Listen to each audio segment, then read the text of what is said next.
Good morning, dear students. Welcome to the GK class. Today we are going to study about farm animals. So the first one is buffalo.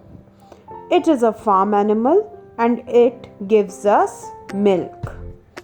It is usually black in color. Now,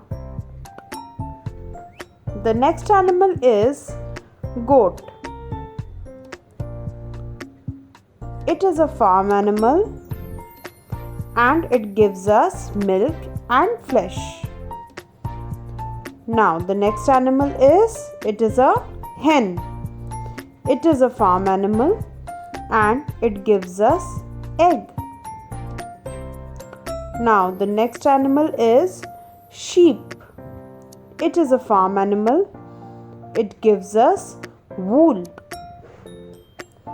Now the next animal is cow.